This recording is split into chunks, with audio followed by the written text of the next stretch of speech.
नमस्कार प्रिय सनातनी साथियों, स्वागत है आपका एक और नए वीडियो में। देखिए, जब एक घर का निर्माण होता है ना, तो वो सिर्फ ईंट गिट्टी और बालू से नहीं होता है, बल्कि जब घर का निर्माण होता है तो उसमें एक व्यक्ति के पूरे जीवन की कमाई होती है। और जब वह व्यक्ति अपना कमाई उसमें लगाता है तो वो चाहता है कि घर में सुख शांति बनी रहे। और सुख शांति कैसे बनेगी? जब आप एक सही तरीके से शिलान्यास करेंगे। शिलान्यास क्या होता है? जैसे मान लीजिए वह भूमि है, पहले से उस भूमि पर आप रहे नहीं हैं, नया घर बनने जा रहा है, तो उस भूमि में बहुत प्रकार की विकृतियां होती है, बहुत प्रकार का दोष होता है उस भूमि में। उन सभी दोषों को शांत करने के लिए और उस भूमि की शुद्धि के लिए हम सब शिलान्यास पूजन करते हैं। उसमें वास्तु की प्रतिमा डाली जाती है, नाग नागिन कछुआ इत्यादि डाला जाता है, खैरा का खूंट डाला जाता है।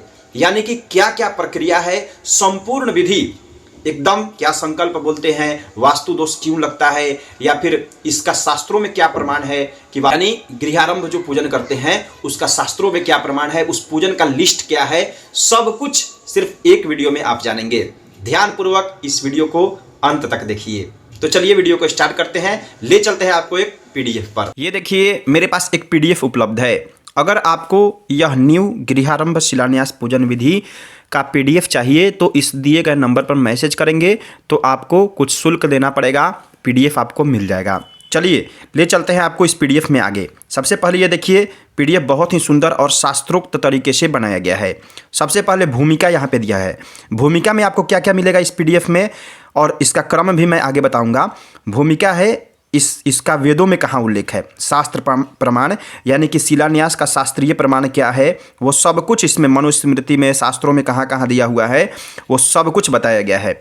और देखिए, शिलान्यास पूजन विधि एक सरल और प्रचलित दृष्टिकोण, इसका क्या क्या है ये सब मैं इस पीडीएफ में बता चुका हूँ।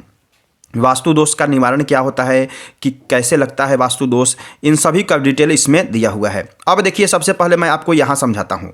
ये मेरे पास है, मैंने एक चार्ट तैयार किया है। जैसे आपको समझना है, पहले सभी सामग्रियों को आप व्यवस्थित कर लिए। पूजन का सामग्री का लिस्ट इसी पीडीएफ में अंत में दिया हुआ है, उसको वीडियो के लास्ट में मैं आपको समझाऊंगा। सबसे पहले एक गड्ढा होता है, ये वाला गड्ढा हो गया। कहीं भी पूजन आप कराने गए तो एक गड्ढा होता है, जहाँ जैसे ये यजमान का आसन हो गया, उनके सामने यहाँ पे एक गड्ढा होता है। और अब इस गड्ढे के अगल बगल में ही सारी सामग्रियों को आपको व्यवस्थित करना पड़ता है। कैसे करेंगे? जैसे 5 ईंट यहाँ पे लगा लेंगे आप, ठीक है, 5 ईंट यहाँ पे लगा देना है। कुछ पंडित लोग सामने भी रखते हैं, सभी जगह अलग अलग होता है। आपको बाहर बैठकर पूजन कराना है, कुछ लोग होते हैं कि अंदर बैठकर भी पूजन करते हैं। तो आपके तरफ कैसे होता है ये थोड़ा देख लीजिएगा, लेकिन जो मूलतः नियम है वो मैं आपको बताता हूँ, ठीक है। पंडित जी का आसन इस साइड में होगा, यानी कि दाहिने तरफ। यजमान का आसन सामने होगा, कलश एक यहाँ पे होगा, गौरी गणेश यहाँ पे होंगे। उसके बाद देखिए, वास्तु सामग्री यानी कि जो होता है ना लोटिया में नाग नागिन कछुआ इत्यादि, वो यहाँ पे रख सकते हैं अथवा यहाँ पे भी रख सकते हैं, किसी भी कोने में। लेकिन यहाँ पे थोड़ा सा दूरी हो जाएगा ईशान कोण में, तो सामने ही रखकर पूजन कर लीजिए। बाद में स्थापित आप कहीं भी कर सकते हैं, ठीक है। उसके बाद धूप दीप यहाँ पे रख देंगे। और करणी वसूली का भी पूजन होता है, उसको भी रखना है। और खैर का खूंट, खैरा का जो खूंट होता है उसका भी पूजन कराया जाता है, ठीक है। इतनी सामग्री लगती है। और पूजन का क्या क्या सामग्री लगता है उसको आप इस वीडियो के लास्ट में देखेंगे। ध्यानपूर्वक अंत तक बने रहिए। चलिए तो अब स्टार्ट करते हैं पूजन। सबसे पहले देखिए, किसी भी पूजन पाठ से पहले मंगलाचरण करना चाहिए। मंत्र मैं नहीं बोलूँगा, केवल विधि बताऊँगा, क्योंकि मंत्र मैंने वीडियोज़ में अपने चैनल पर बहुत सारा वीडियो बना दिया है मंत्रों के ऊपर, तो सभी मंत्र मेरे चैनल पर पढ़ाया गया है, ठीक है। तो सबसे पहले मंगलाचरण आप कर लीजिए। और मंगलाचरण के बाद क्या होता है? पंचगव्य। जी हाँ, देखिए, पंचगव्य में को पिलाना है आपको। पहले दूध दही घी गोमूत्र गोबर मिलाकर पंचगव्य बना ले। उसके बाद बड़े पूजन में इसका प्रयोग किया जाता है। देखिए, गृहारंभ है, ये भी एक बड़ा ही पूजन है, क्योंकि किसी भी इंसान के जीवन का सबसे बड़ा उपलब्धि कोई होता है तो वो उसका घर बनना होता है, ठीक है। तो ये एक बड़ा पूजन ही है, ठीक है। इसमें पंचगव्य बना करके यजमान को पिला देना है। और जितनी भी सामग्रियां हैं वहाँ पे पूरे भूमि पर, कहिए कि जितना दूर आपका भूमि का बाउंड्री है उन सभी के चारों तरफ आप छिड़क दीजिए पंचगव्य, ठीक है। यहाँ पे पंचगव्य छिड़कवा देना है। उसके बाद 3 बार जल पिलाना है, यजमान को 3 बार आचमन कराना है, ठीक है। इन मंत्रों को बोल देंगे और लास्ट वाले मंत्र से आपको हाथ धुला देना है, ठीक है। अब देखिए, यहाँ पे पवित्री धारण, पवित्री धारण में अगर सोने की अंगूठी उपलब्ध है तो पवित्री नहीं पहनाना है, नहीं तो इस प्रकार का कुशा का जो होगा एक पवित्री बना करके यजमान के अनामिका अंगुली में आपको पहना देना है। ठीक है, यह मंत्र बोल देंगे। दोनों में से कोई भी मंत्र बोल सकते हैं, ये वैदिक मंत्र भी बोल सकते हैं, ये लौकिक मंत्र भी, कोई भी एक मंत्र आपको बोल देना है। अब देखिए इसके बाद क्या करना है, फूल चंदन अक्षत जलपात्र में छोड़े। ठीक है, जलपात्र में फूल चंदन अक्षत छोड़ सकते हैं, गंगे च यमुने चैव यह मंत्र भी बोल सकते हैं। उसके बाद आपको यह बोल देना है, सर्वोपचारार्थे गंधाक्षत पुष्पाणि समर्पयामि गंगादि नदिभ्यो नमः। उसके बाद जलपात्र के कंठ पर रक्षा सूत्र बांध देना है और फूल लेकर गंगा जी को प्रणाम करना है। ठीक है, ओम गंगम वारी मनोहारी यह बोल करके या दोनों में से कोई भी प्रार्थना मंत्र आप बोल दीजिए और प्रणाम कर लीजिए। ठीक है, उसके बाद शरीर शुद्धि में क्या करना है, हाथ में जल लेकर के शरीर पर और सभी सामग्रियों पर छोड़े और यह मंत्र आपको बोल देना है। ठीक है, उसके बाद शिखा बांध लेना है अथवा शिखा का स्पर्श कर लेना है। ठीक है, और यह मंत्र बोल देना है। इसके पश्चात यजमान के मस्तक पर तिलक लगाएं। यजमान के मस्तक पर यहाँ पे तिलक लगवा देना है या लगा देना है खुद से और यह मंत्र बोल देना है। ठीक है, उसके बाद देखिए यहाँ पे 3 मंत्र दिया हुआ है, एक लौकिक मंत्र है, ये वैदिक मंत्र है और फिर ये लौकिक मंत्र है। तीनों में से कोई भी मंत्र आप बोल सकते हैं। ठीक है, उसके पश्चात आसन शुद्धि के लिए क्या करना है, जल लेकर के सामने पृथ्वी पर छोड़ते हुए यह मंत्र बोलना है। उसके पश्चात यहाँ पे फूल चंदन अक्षत छोड़ करके यह मंत्र बोल देंगे। ठीक है, पृथ्वी तोया धृतालो का लास्ट में ये बोलना चाहिए, सर्वोपचारार्थे गंधाक्षत पुष्पाणि समर्पयामि भूम्यै नमः पृथिव्यै नमः। उसके पश्चात दिशा शुद्धि में क्या है, आपका बाएं हाथ में अक्षत लेकर के दाहिने हाथ से ढकना है और यह बोल देना है। ठीक है, अपसर पंतु ते भूता ये पूरा बोल देना है और उसके पश्चात अक्षत को लेकर के दाहिने हाथ से सिर पर 3 बार घुमा करके ईशान कोण में छोड़ देना है। ठीक, उसके पश्चात दीपक का पूजन होता है, फूल चंदन अक्षत लेकर के दीपक के पास चढ़ा दीजिए और दीपक का पूजन कर दीजिए। एकदम हिंदी में सब कुछ इसमें लिखा हुआ है। अब उसके पश्चात होता है हाथ जोड़ करके दीपक से कहना है, यह मंत्र बोल देना है, भो दीप देव रूपस्त्वम। ठीक है, अब देखिए यजमान अगर सपत्निक बैठे हुए हैं तो उनका ग्रंथि बंधन कर दीजिए। ठीक है, अगर सिंगल बैठे हुए हैं तो ग्रंथि बंधन करने की कोई आवश्यकता नहीं है। ये दोनों मंत्रों में से कोई भी मंत्र बोल सकते हैं, ये वैदिक मंत्र है और नीचे वाला लौकिक मंत्र है। कोई भी मंत्र एक बोल दीजिए और ग्रंथि बंधन कर देना है। ठीक है, उसके पश्चात भैरव जी और हनुमान जी का स्मरण आपको करा देना है। ठीक है, फूल अक्षत लेकर भैरव जी और हनुमान जी का ध्यान कर लेना है। दोनों मंत्रों को आप बोल दीजिए। इसके पश्चात स्वस्ति वाचन होता है। स्वस्ति वाचन में क्या होता है, फूल अक्षत लेकर के समस्त देवी देवतागण का ध्यान करते हुए आपको स्वस्ति वाचन बोल देना है। स्वस्ति वाचन भी मैं पढ़ा चुका हूँ, आप जा करके हमारे चैनल पर देख सकते हैं। ठीक है, उसके पश्चात जब स्वस्ति वाचन हो जाए तब होता है संकल्प।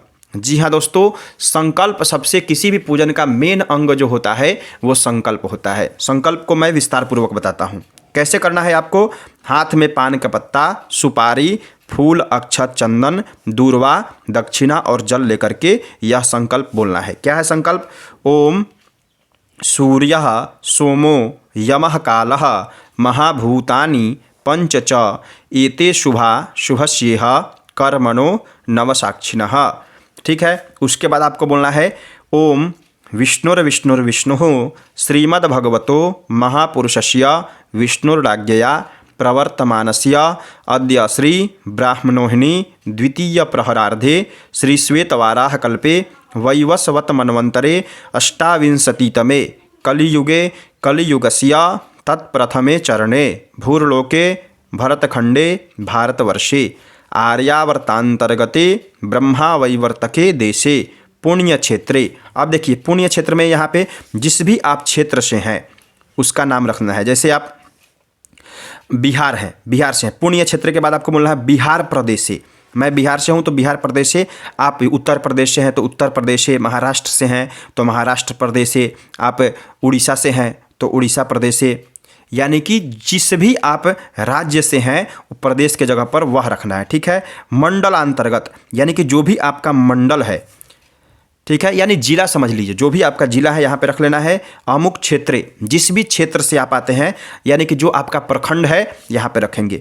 अमुक स्थाने, स्थान में जिस स्थान पर आप पूजन करा रहे हैं उस स्थान का नाम रख लेना है। ठीक है, यानी कि उस गांव का या उस स्थान का नाम आपको रख लेना है। उसके बाद विक्रम सके बौद्धावतारे अमुक संवत्सरे, जो भी उस समय में संवत्सर चल रहा होगा उस संवत्सर को आपको रख लेना है वहाँ पे। ठीक है, उसके बाद मासा नाम उत्तमे मासे, अमुक मासे, जो भी महीना चल रहा हो, माघ मासे, फाल्गुन मासे, चैत्र मासे, कृष्ण पक्षे, यानी कि जो भी कृष्ण पक्ष या शुक्ल पक्ष चल रहा होगा यहाँ पे रख लेना है। अमुक तिथौ, जो भी तिथि है उस तिथि का यहाँ पे उच्चारण आपको कर लेना है। पंचम्याम, षष्ठम्याम, सप्तम्याम शुभ पुण्य तिथौ। ठीक है, अमुक वासरे, वासरे यानी कि दिन होता है, जो भी दिन हो, रवि वासरे, सोम वासरे, गुरु वासरे यहाँ पे रख लेंगे। उसके बाद डायरेक्ट गोत्रः, यानी कि जो भी गोत्र है यजमान जी का, बोलिए कि सांडिल्य गोत्रः, भारद्वाज गोत्रः, जो भी गोत्र है यहाँ पे रख लेना है। नामाहम, यानी कि जो भी उनका नाम है यहाँ पे रखेंगे, और सरमाहम वर्माहम इत्यादि आपको लगा लेना है। ठीक है, उसके बाद ममात्मनः श्रुति स्मृति पुराणोक्त पुण्यफल प्राप्त्यर्थम। अब देखिए यहाँ पे ध्यानपूर्वक आपको बोलना है। अस्याम भूमौ ग्रहकृत नजरकृत मनुष्यकृत भूत प्रेतकृत समस्त ज्ञाता अज्ञात बाधा शांत्यर्थम मम एतद स्थानाधिकरण का निर्विघ्नता पूर्वक चिरकालवास सुख सौजन्य नैरुज्य दीर्घायु आरोग्य पुत्र पौत्र धन धान्य पश्वादि प्राप्ति कामनया गृहारंभम करिष्ये। इतना संकल्प आपको बोल देना है। ठीक है, संकल्प बोल देंगे, उसके पश्चात आपको साथ में ये भी जोड़ देना है, लाल वाला जो लिखा हुआ है ना, इसको भी जोड़ना है। तदंगत्वेन निर्विघ्नतया सिद्ध्यर्थम गणेशाम्बिकयोः पूजनम कलश पूजनम पंचदेवता पूजनम वास्तु पूजनम भूमि पूजनम शिला पूजनम नाग पूजनादिकं च करिष्ये। इतना संकल्प आपको बोल करके और वहीं पे गणेश जी के पास चढ़ा देना है। ठीक है, और संकल्प के बाद आपको यह मंत्र बोल देना है। ठीक, उसके पश्चात अब देखिए गौरी गणेश का पूजन होता है। गौरी गणेश का पूजन और कलश का पूजन मैं आपको पहले भी पढ़ा चुका हूँ, मेरे चैनल पर आप जाकर देख लीजिए। गौरी गणेश और कलश का पूजन बताने की आवश्यकता नहीं है, ये ज़्यादातर पंडितों को पता होता है गौरी गणेश और कलश का पूजन कैसे करते हैं। अगर फिर भी आपको नहीं पता है तो मेरे चैनल पर जाइए और गौरी गणेश और कलश पूजन आसान ज्ञान चैनल लिखेंगे तो चला आएगा, या फिर मैं डिस्क्रिप्शन में भी डाल दूंगा, आप वहां से भी देख लीजिएगा। ठीक है, इसलिए इसको नहीं बताएंगे क्योंकि वीडियो बहुत लंबा हो जाएगा। ठीक है, उसके पश्चात जब कलश इत्यादि का पूजन हो जाए तब देखिए यहाँ पे है दिग्रक्षण, रक्षा विधान तो कराना ही चाहिए। ठीक है, बाएं हाथ में सरसों लेकर के दाहिने हाथ से ढके और यह मंत्र बोलना है। यह मंत्र बोल दीजिए और उसके बाद क्या करना है, मौली सूत्र निकालकर गणेश जी के पास चढ़ा दे और दाहिने हाथ से सरसों लेकर के 10 दिशाओं में छीटे। सरसों इसमें लिखा हुआ है, सरसों आपके लिस्ट में भी दिया हुआ है, इसी पीडीएफ के अंत में लिस्ट बताया गया है, उस लिस्ट में भी सरसों लिखा गया है। ठीक है, उसी प्रकार से लेकर के 10 दिशाओं में छोड़ना है। यहाँ पे 10 दिशाओं का नाम भी इस श्लोक में दिया हुआ है। पूर्वे रक्षतु वाराह, आग्नेयाम गरुड़ध्वजः, दक्षिणे पद्मनाभस्तु, नैऋत्याम मधुसूदना। इसी प्रकार से 10 दिशाओं में आपको सरसों छुड़वा देना है। उसके पश्चात अब देखिए यहाँ पे रक्षा सूत्र तोड़ करके सभी जगहों पर चढ़ा देना है। ठीक है, अगर आप वेदी बनाए हुए हैं तो षोडश मातृका सतघृत मातृका नवग्रह का वेदी तब वहाँ पे चढ़ाएंगे, नहीं तो गणेश जी के पास और कलश पर सिर्फ चढ़ा दीजिए। उसके पश्चात ब्राह्मण के हाथ में रक्षा सूत्र बांधिए और उनके मस्तक पर थोड़ा सा तिलक लगा देना है पंडित जी के, यानी आप खुद करा रहे हैं तो अपने मस्तक पर तिलक लगवा लीजिए और रक्षा सूत्र बांधवा लीजिए उनसे, और दक्षिणा भी वहाँ पे आपको ले लेना चाहिए। उसके पश्चात अब यजमान आचार्य यजमान जी के हाथ में रक्षा सूत्र बांधे, यानी कि यजमान के हाथ में रक्षा सूत्र आपको वहाँ पे बांध देना है। ठीक, अब देखिए एक चीज़ होता है, जितने भी आप पुस्तकों को देखेंगे गृहारंभ गृह प्रवेश इत्यादि का, उस समय पंच देवता का पूजन नहीं दिया हुआ है। मैंने बहुत सारे पुस्तकों का अध्ययन किया, लेकिन पंच देवता का पूजन तो कराना ही चाहिए, क्योंकि पंच देवता के पूजन के बगैर कोई भी पूजन कह सकते हैं कि शुद्ध नहीं होता है। तो आपको यहाँ पे पंच देवता का पूजन भी दिया हुआ है। विधि कैसे कराना है, हाथ में पुष्प और अक्षत लेना है। यहाँ पे देखिए पंच देवता का पूजन कहाँ कराएंगे मैं आपको बता रहा हूँ, ले चलता हूँ आपको वहाँ पे जहाँ मेरा डायग्राम बना हुआ है, जिसमें मैंने समझाने के लिए शुरुआती में बनाया हुआ था। हाँ, यहाँ पे देखिए, यहाँ पे लिखा हुआ है पंच देवता। लिखा हुआ है यहाँ पे पंचदेवता। यहाँ पे आपको क्या करना है, एक पत्ता रख देना है या कोई एक डिस्पोजल कटोरी रख सकते हैं, कुछ भी रख सकते हैं, और उसमें 5 सुपारी रख दीजिएगा। यानी कि चावल से उसको भर देना है और उस पर 5 सुपारी रख दीजिएगा। 5 सुपारी रख दिए तो वो पंचदेवता हो गए, ठीक है। और उनका उसी प्रकार से पूजन आपको करा देना है, ठीक है। पंचदेवता का पूजन कैसे कराएंगे, सबसे पहले यहाँ पे देखिए, हाथ में अक्षत पुष्प लेकर के ध्यान करना है। किन का ध्यान करना है, पहले विष्णु भगवान का ध्यान कर दीजिए। यह मंत्र बोल दीजिए, शांताकारं भुजगशयनम। जो भी मंत्र विष्णु भगवान का आपको याद है वो बोल सकते हैं, ठीक है। मैं यहाँ पे ये दे दिया हूँ, ठीक है। और जब ध्यान कर देंगे तो आपको क्या बोलना है लास्ट में, ध्यानार्थे अक्षत पुष्पाणि समर्पयामि विष्णवे नमः। एक सुपारी पर चढ़ा दिए, ठीक है। उसके बाद शिव जी का ध्यान किए यह मंत्र बोल करके, और लास्ट में क्या बोले, ध्यानार्थे अक्षत पुष्पाणि समर्पयामि शिवाय नमः। एक और सुपारी पर चढ़ा दीजिए। उसके बाद गणेश जी का ध्यान कराइए और लास्ट में ये बोल करके ध्यानार्थे अक्षत पुष्पाणि समर्पयामि गणेशाय नमः। एक और सुपारी पर आपको चढ़ा देना है। उसी प्रकार से सूर्य भगवान और दुर्गा माता का भी ध्यान करके 5 सुपारी पर पुष्प और अक्षत चढ़ा दीजिए, ठीक है। 5 देवता का अलग अलग ध्यान करके उनके पास चढ़ाएं, ठीक है। अलग अलग ध्यान कराना चाहिए क्योंकि लास्ट में प्रार्थना एक ही साथ हो जाएगा। उसके बाद आवाहन होता है। आवाहन में क्या करेंगे, अक्षत लेकर के आवाहन करें। सबसे पहले प्रतिष्ठित मूर्ति है, अगर पहले से प्रतिष्ठित मूर्ति है तो आवाहन करने की कोई ज़रूरत नहीं है, ठीक है। अगर पहले से प्रतिष्ठित मूर्ति है तो आवाहन इत्यादि करने की कोई आवश्यकता नहीं है। अगर नहीं है तो आप मंत्रमयी मंत्र, जैसे सूर्य भगवान का आप मंत्र बोल दिए और बोल दिए श्री सूर्याय नमः सूर्यम आवाहयामि स्थापयामि, ठीक है। इसी प्रकार से 5 सुपारी पर अक्षत छोड़ना है। अगर मंत्र नहीं बोल पा रहे हैं तो सिर्फ इतना बोल देंगे तब भी आपका काम चल जाएगा। ओम श्री सूर्याय नमः सूर्यम आवाहयामि स्थापयामि, एक अक्षत एक सुपारी पर छोड़ेंगे, फिर शिव जी के लिए छोड़ेंगे। इसी प्रकार से 5 देवता के लिए आप छोड़ सकते हैं, ठीक। उसी प्रकार से अगर मान लीजिए 5 देवता का अलग अलग आवाहन नहीं करना है, 5 सुपारी पर डायरेक्ट अक्षत छोड़ना है, तो आप एक साथ में यह मंत्र बोल दीजिएगा, ठीक है। एक ही साथ सबका आवाहन इस मंत्र से कर सकते हैं।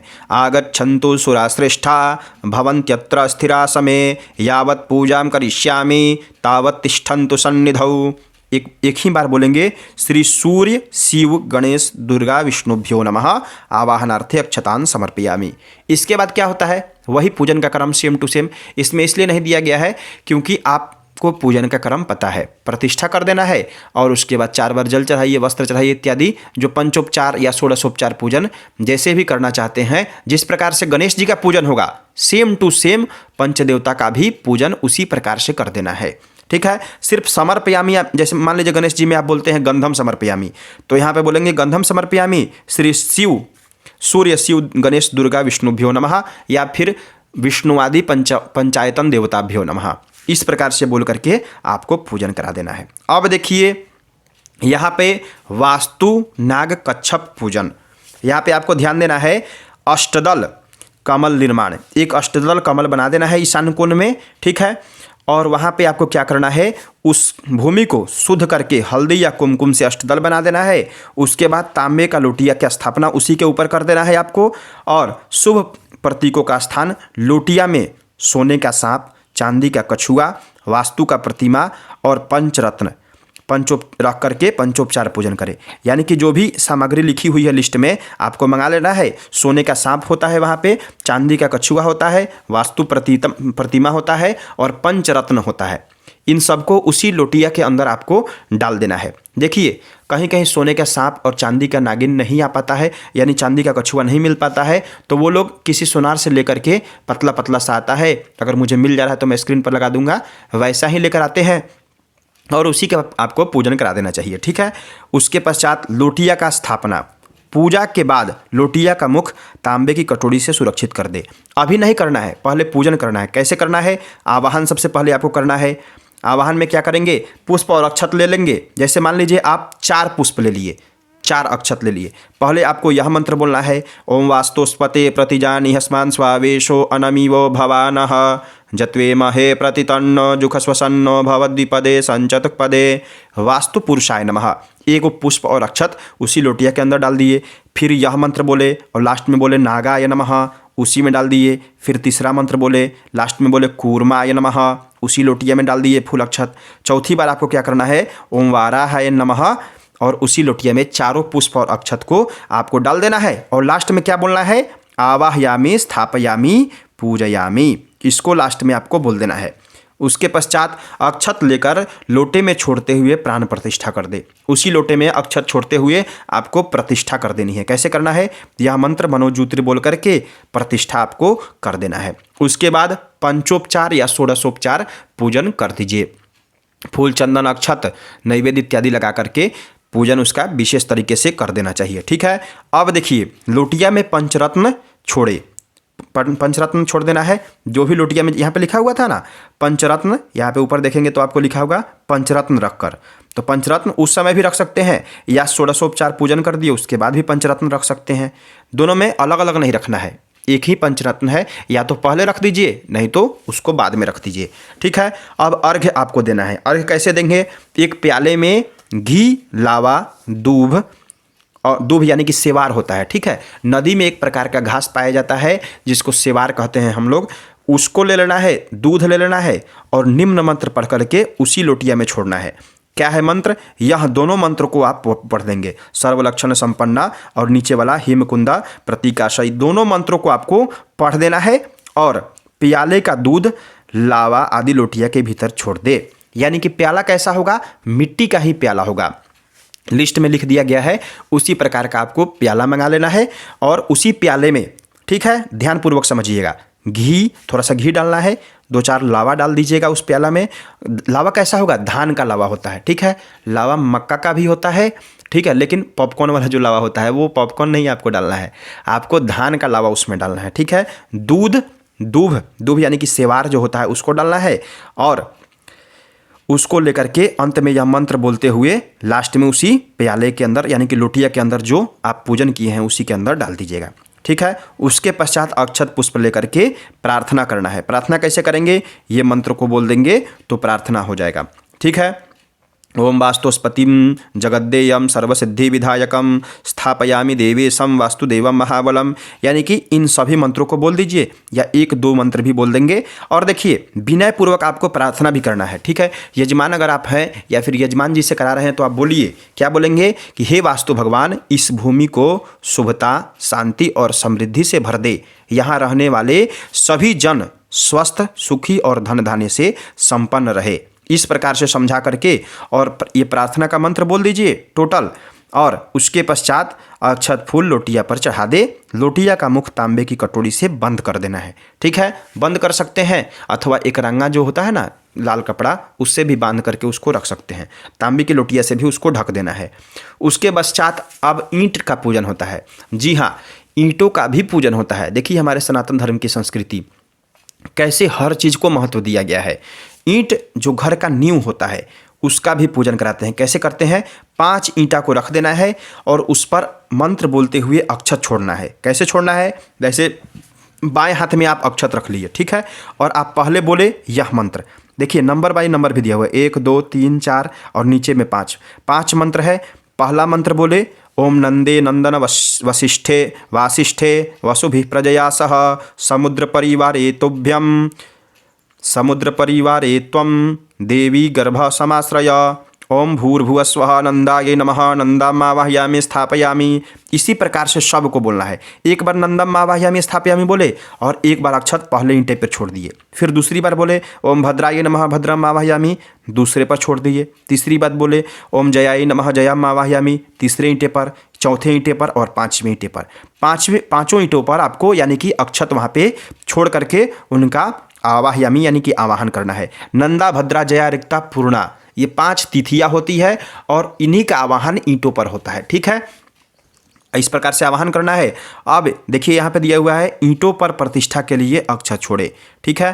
ईंटों पर प्रतिष्ठा के लिए थोड़ा सा अक्षत छिड़क देना है और यह मंत्र आपको बोल देना है। ठीक है। ओम भूर्भुवस्वः इष्टकान आवाहयामि स्थापयामि पूजयामि। इसके बाद मनोज्योति के बाद यह बोल देंगे और अक्षत आपको छोड़ देना है। अब देखिए यहाँ पे शॉर्टकट तरीका दिया हुआ है। बहुत सारे पुस्तकों में देखेंगे तो 4-5 मंत्र अलग से दिया हुआ है गंगाजल छोड़ने के लिए, तो उतना आपको पढ़ने की कोई आवश्यकता नहीं है। सामान्य पंडित हैं तो आपको क्या बोलना है? सभी ईंटों पर गंगाजल छिड़क दीजिए, ईंटों में रक्षा सूत्र बांध दीजिए, सभी ईंटों में रक्षा सूत्र बांध देना है या बंधवा देना है यजमान से, और ईंटों पर स्वस्तिक बनाए और पंचोपचार पूजन कर दे। सभी ईंटों पर थोड़ा सा स्वस्तिक बना देना है। अगर स्वस्तिक नहीं बना पाए तो थोड़ा थोड़ा चंदन, फूल और अक्षत उस पर छुड़वा दीजिए और उसका पंचोपचार पूजन कर दीजिए। अंत में प्रणाम करके एक बार जल छोड़ना है, थोड़ा सा प्रसाद इत्यादि भी यहाँ पे चढ़वा दीजिएगा। अनेना पूजनेना देवाहा प्रियंताम नमः, इतना बोल देना है। इस प्रकार से ईंटों का पूजन संपन्न हो जाएगा। अब ईंट का पूजन कर दिए, अब किस चीज़ का पूजन करना है? स्थल पूजन, यानी कि भूमि का पूजन करना है। भूमि का पूजन कहाँ करेंगे, ये बात आपको ध्यान देना है। देखिए, बहुत सारे पंडित लोग होते हैं कि जहाँ पूजन कराते हैं, जैसे मान लीजिए मैं आपको ले चलता हूँ वहाँ पे जहाँ मैंने वो बनाया हुआ है चार्ट। हाँ देखिए, इसको ध्यानपूर्वक समझिए। भूमि का पूजन आप कहाँ पे कराएंगे? भूमि का पूजन आपको यहाँ पे कराना है, बीच में, समझ रहे हैं? या जैसे यजमान का यहाँ पे आसन है तो उनका हाथ यहाँ पे पहुँच जाएगा, तो हाथ पहुँच जाएगा तो उस गड्ढे के अंदर ही पूजन करना है, ठीक है। बहुत से पंडित लोग यहाँ पे भी करा देते हैं, तो उनकी अपनी मत है। मैं जैसे कराता हूँ या उचित जो होना चाहिए मेरे मत से, तो यहाँ पे होना चाहिए, ठीक है। गड्ढे के अंदर पूजन कराना है भूमि का, इसलिए कराना है क्योंकि उस गड्ढे के अंदर ही आप नींव डालेंगे, समझ रहे हैं? तो उस भूमि का आपको पूजन कराना है। कैसे पूजन कराएंगे, यहाँ पे आपको लेकर चलते हैं वहीं पे। हाँ, स्थल भूमि पूजन। जिस स्थान पर नींव रखनी हो, देखें समझे, नींव रखनी हो वहाँ कुशा या आम्र पल्लव से जल का छिड़काव करे और यह मंत्र बोल देना है, आपो हिष्ठामयो भुवस्। यह मंत्र बोलते हुए जल से उस सभी माने कुंड के अंदर जितने भी माने उस गड्ढे के अंदर है सभी भूमि पर कुश या आम के पल्लों से जल छिड़कना है। उसके पश्चात अक्षत पुष्प लेकर के भूमि का ध्यान करना है, ठीक है। यहाँ पे विशेष थोड़ा सा समझाइए यजमान को, कहिए कि हे यजमान जी, अब आप नींव का पूजन करने जा रहे हैं, यानी कि भूमि का पूजन करने जा रहे हैं। तो धरती माता से आग्रह कीजिए कि हे धरती मैया, आज के बाद से इस भूमि पर अनेक प्रकार का फावड़ा चलेगा, कोई मशीन चलेगा या फिर बहुत प्रकार का भार आपके ऊपर डाला जाएगा। तो इन सभी के लिए मैं आपसे क्षमा प्रार्थी हूँ। आप मुझे आशीर्वाद दीजिए। इस भूमि में किसी प्रकार की दोष हो तो अपने शक्ति से, क्योंकि मेरे पास कोई सामर्थ्यता नहीं है, आप अपनी शक्ति से उसको दूर कीजिए और मेरा एक सुंदर सा बढ़िया सा सात्विक घर तैयार हो, ऐसा आशीर्वाद दीजिए, ताकि इस घर में, इस भूमि पर हम लोग रहें तो सुख शांति रहे। ऐसा विनय करना है आपको धरती माता से, ठीक है। और आपको यह मंत्र बोलना है, आगच्छ सर्व कल्याणी वसुधे लोकधारिणी, यानी कि ये दोनों मंत्र आपको बोल देना है, ठीक है। अगर दोनों नहीं बोल पाए तो डायरेक्ट लास्ट वाला भी बोल सकते हैं, स्योना पृथ्वी नौ भवान ऋक्षरा, ठीक है। और उसके बाद क्या करना है, उसी गड्ढे के अंदर 3 बार जल छोड़े, चंदन अक्षत पुष्प छोड़ देना है, धूप दीप दिखा देना है, प्रसाद भी थोड़ा सा अंदर चढ़ा देना है, जल थोड़ा सा छोड़ देना है। प्रसाद के बाद पान सुपारी पैसा उसके अंदर ही डाल देना है। उसके बाद क्या है, एक प्याले में उसी प्रकार से एक प्याला लेकर के जल गंध अक्षत पुष्प लेकर के निम्न मंत्र पढ़े, यानी कि अर्घ दिया जाता है भगवान को, ठीक है, धरती माता को। तो यह मंत्र बोल करके अर्घ उसमें प्रदान कर दीजिए और लास्ट में क्या है, फूल अक्षत लेकर के प्रणाम कर लीजिए। प्रार्थना में आप ये दोनों मंत्र बोल देंगे, ठीक है। इस प्रकार से भूमि का भी पूजन संपन्न हुआ। अब क्या करना है आपको, खैरा का पूजन। जो खैर की लकड़ी में बताया था आपको, एक बबूल की ही प्रजाति होती है खैरा, उसका पूजन यहाँ पे कराया जाता है, ठीक है। एक लेना है, 4 अंगुल का भी ले सकते हैं, 12 अंगुल का भी ले सकते हैं खैरा की लकड़ी, ठीक है। तो देख लीजिएगा कैसा आपके पास उपलब्ध है। आजकल तो रेडीमेड आ जा रहा है, दुकान वाले दे देते हैं, लेकिन हमारे तरफ अभी भी गांव में उपलब्ध होता है। खैरा का वृक्ष है, उस पर से तोड़ करके हमारे यहाँ के जो नाई होते हैं लेकर आते हैं, वो 12 अंगुल का होता है। पुस्तकों में तो 4 अंगुल ही दिया हुआ है, लेकिन वो बहुत छोटा हो जाता है, तो कम से कम 12 अंगुल का ही हम लोग लेते हैं, ठीक है। और कैसे क्या करते हैं उनका पूजन, एक खैरा की खूंट लेकर उसको सामने रखें और पंचोपचार पूजन करें। कैसे करना है, फूल चंदन अक्षत धूप दीप दिखा दीजिए और प्रसाद चढ़ा दीजिए। क्या मंत्र बोलेंगे, यह मंत्र बोलेंगे, यथा ओम यथा चलो गुरुर्मेरु रावा समचलम मम आरोपितम गृहस्तंभे तथा त्वम अचलम कुरु। इस प्रकार से बोल करके उसका पंचोपचार पूजन कर देंगे, ठीक है। अब होता है कन्नी वसूली का पूजन। कन्नी वसूली समझते हैं ना, वो जो औजार होता है मिस्त्रियों का, उस औजार का भी पूजन कराते हैं, ठीक है। कैसे करेंगे, मिस्त्री से कन्नी वसूली ले ले, उसे गंगा जल से धोकर शुद्ध करे, रक्षा सूत्र बांधे और सामने रखकर पंचोपचार पूजन करे, ठीक है। यह मंत्र बोल करके उसका भी पंचोपचार पूजन आपको करा देना है। उसके बाद क्या करना है, राजगीर यानी कि जो भी मिस्त्री हैं उनके मस्तक पर तिलक लगाइए। तिलक ही केवल नहीं लगाना है, तिलक भी लगा देना है। अगर वस्त्र इत्यादि उपलब्ध हो तो मिस्त्री को वस्त्र दीजिए, और वस्त्र के पश्चात आपको क्या करना है, कुछ पैसा इत्यादि भी उसको शगुन के तौर पर दिया जाता है वहाँ पे मिस्त्री को, तो पैसा भी वहाँ पे दिलवा देना चाहिए ताकि वो भी प्रसन्न हो जाते हैं। जैसे मान लीजिए आप कोई काम कर रहे हैं, शुरुआती में थोड़ा सा दक्षिणा मिल जाता है या पैसा मिल जाता है तो उसमें इंटरेस्ट उसको और ज़्यादा आता है। उसी प्रकार से मिस्त्री को भी वहाँ पे थोड़ा सा दक्षिणा पैसा दिलवा देना चाहिए। अब क्या करना है, इतना हो गया ना। अब आपको क्या करना है, देखिए यहाँ पे एक दो विधि और है। जैसे मान लीजिए बहुत से लोग होते हैं, वो लोग यहीं पे आरती कर देते हैं। कन्नी वसूली का पूजन किए, उसके बाद पहले आरती करेंगे, मंत्र पुष्पांजलि देंगे, उसके बाद तब गड्ढे के अंदर डाल करके स्थापना करते हैं। और पुस्तकों में जितने भी पुस्तक हैं उनमें दिया हुआ है पहले गड्ढे के अंदर डाल करके तब आरती करना है। आप देख लीजिए, आपको जो भी उचित लगे उसी प्रकार से कीजिए। मैं विशेष करके क्या करता हूँ कि मैं पहले पूजन संपन्न हो गया सब चीज़ का, उसके बाद मैं आरती करा देता हूँ, और आरती कराने के पश्चात तब उनको गड्ढे के अंदर डालता हूँ। तो देख लीजिए आपको अब गड्ढे के अंदर डालने का क्या प्रक्रिया है, यहाँ पे देखिए। सबसे पहले मिस्त्री को नेग दे करके कार्य प्रारंभ करें। उसके बाद खैरे की खूंटी स्थापित करें।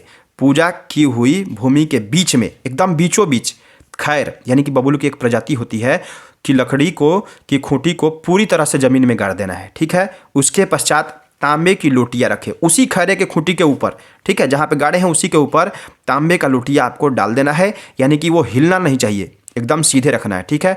लोटिया के ऊपर कटोरी में लावा और तालाब की सेवार उसी लोटिया के ऊपर डाल देना है, ठीक है। उसके पश्चात क्या है, मजबूत जोड़ाई करें। लोटिया को चूना सीमेंट इत्यादि से अच्छी तरह से ढक करके पूरी तरह से, माने 5 ईंट से ज़्यादा भी लगे तो ले करके उसको बढ़िया से जुड़ाई कर देना है। ऐसे जुड़ाई करना है ताकि वो लोटिया हिले डोले ना, ठीक है, और बाहर ना आए।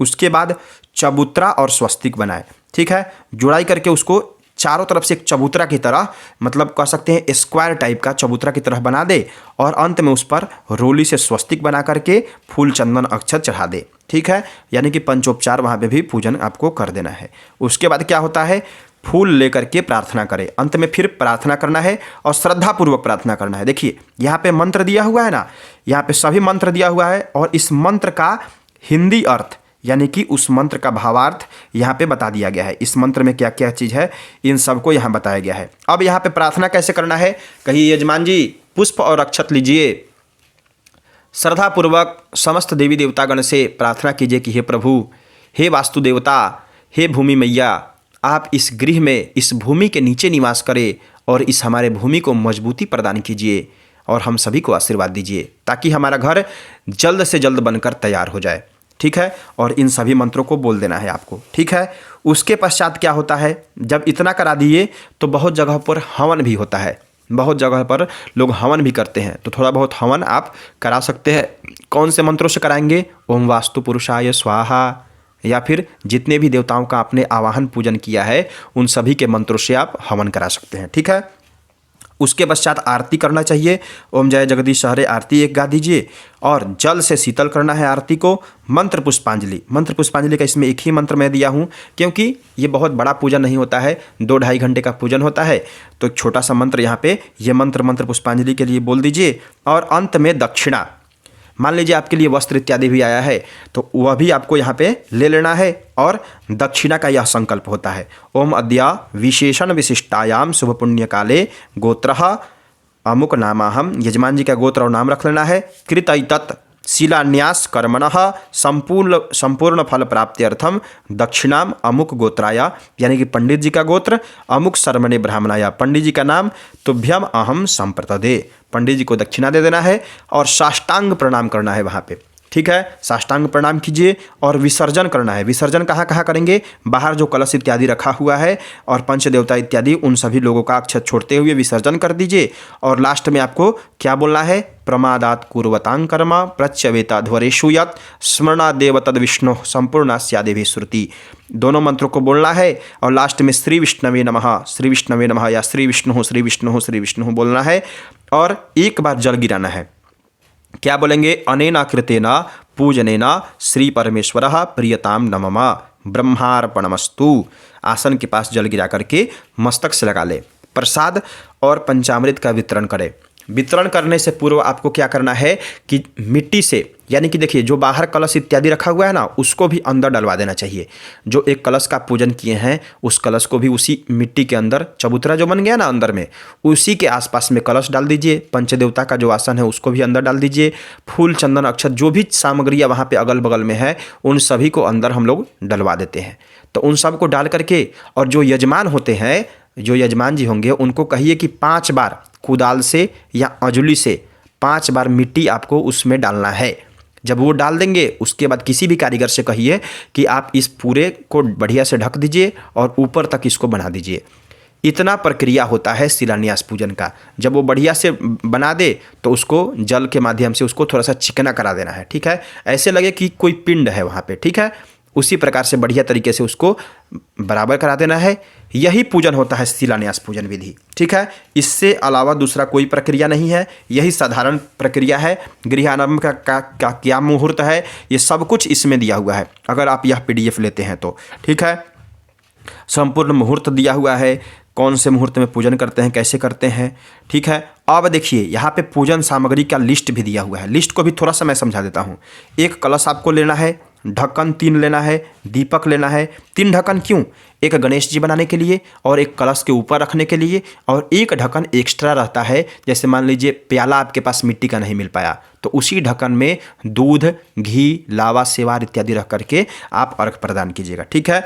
मिट्टी का कुल्हड़, वही कुल्हड़ या प्याला कोई भी एक ले लेना है।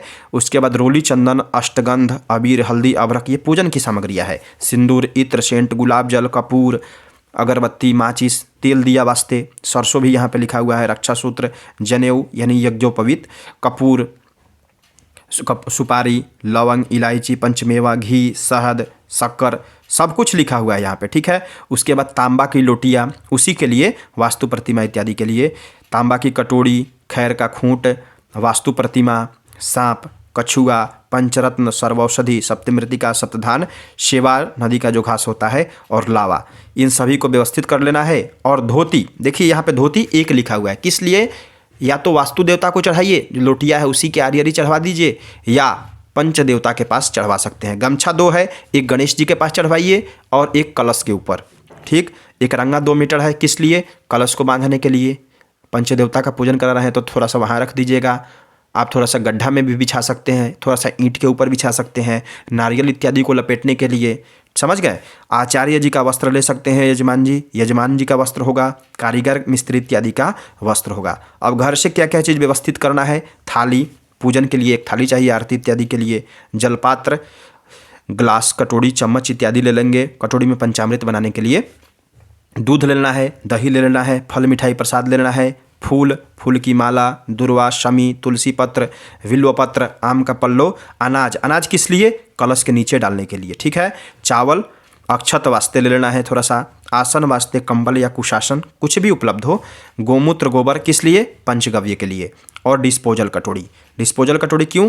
इन सभी सामग्रियों को संभालने के लिए, और आजकल भोग लगाने के लिए भी, प्रसाद की चढ़ाने के लिए उसके लिए भी डिस्पोजल कटोरी लगती है, ठीक है। अब यहाँ पे विनय प्रार्थना इत्यादि भी किया हुआ है इस पुस्तक में। उम्मीद करते हैं यह वीडियो आपके लिए फ़ायदेमंद होगा। यह PDF आप हमसे ले सकते हैं। यह PDF बहुत ही शानदार है, न्यू गृहारंभ शिलान्यास पूजन पद्धति। इसको आप देखिए, पढ़िए और बढ़िया तरीके से पूजन कराइए। इतना प्रेम और धैर्य से वीडियो को देखने के लिए आपका हृदय की गहराइयों से प्रेम पूर्वक बहुत बहुत धन्यवाद। हर हर महादेव, जय माता दी।